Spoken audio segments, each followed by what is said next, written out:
Hi అండి. చెప్పాను కదా! ఈ వీక్ మొత్తం పండగలకి, పెళ్ళిళ్ళకి, ఫంక్షన్‌లకే తిరుగుతామని చెప్పి. పండగకైతే వెళ్ళొచ్చేసాను. ఆ తర్వాత పెళ్ళికైతే అటెండ్ అయిపోయాను. ఇంకేముంది సండే అయితే ఫంక్షన్‌కి వెళ్ళాలి. ఆ ఫంక్షన్ వీడియో నెక్స్ట్ వీడియోలో పెడతాను. ఇప్పుడైతే పెళ్ళికైతే వచ్చేసాము. ఇక్కడైతే పెళ్ళికొడుకు, పెళ్ళికూతురు మనకు హాయ్ చెప్తున్నారు. మీరు కూడా హాయ్ చెప్పేసండి. ఇక్కడ పెళ్ళైతే చాలా జరిగింది. పెళ్ళికొడుకైతే మా ఫ్రెండ్ అనమాట. నాకు మా ఆయన గారికి ఇద్దరికీ ఫ్రెండ్స్ అనమాట. అబ్బాయి అయితే చాలా మంచి అబ్బాయి. వదినమ్మ రావాలి కంపల్సరీగా పెళ్ళికన్నాడు. ఎంత లేట్ అయినా పర్వాలేదు పెళ్ళికైతే వెళ్ళాలని డిసైడ్ అయిపోయాము. మేము షాప్ క్లోజ్ చేసినప్పటికే 9:30 అయిపోయింది. 9:30 పెళ్ళికైతే వెళ్ళాము. పెళ్ళికూతురిని పెళ్ళికొడుకుని అయితే ఆశీర్వదించేసాము. పెళ్ళికూతురు అయితే నాతో చెప్పింది, అక్క నేను మీ ఫాలోవర్ని అక్క, నేను మిమ్మల్ని ఫాలో అవుతామని చెప్పేసి మన యూట్యూబ్ ఛానల్ సబ్స్క్రైబ్ చేసుకుందంట తను.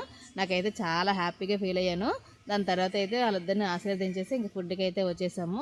ఫుడ్లో అయితే నాకు బాగా నచ్చింది ఏంటంటే ఇక్కడ ప్లేట్ పైన ఇస్రాక్ యాడ్ చేస్తారు చూడండి. ఎవరైనా కవర్ యాడ్ చేస్తారు, కానీ ఇక్కడ ఇస్రాక్ పెట్టారు. నాకు బాగా నచ్చింది. ఫుడ్ ఐటమ్ అంతా చాలా బాగుంది. మంచి వెరైటీలు కూడా పెట్టారు. నాకు ఇష్టమైన ఆవకాయ బిర్యానీ కూడా పెట్టారు. రైస్ ఐటమ్స్ కానీ అన్నీ చాలా బాగా వచ్చింది అనమాట.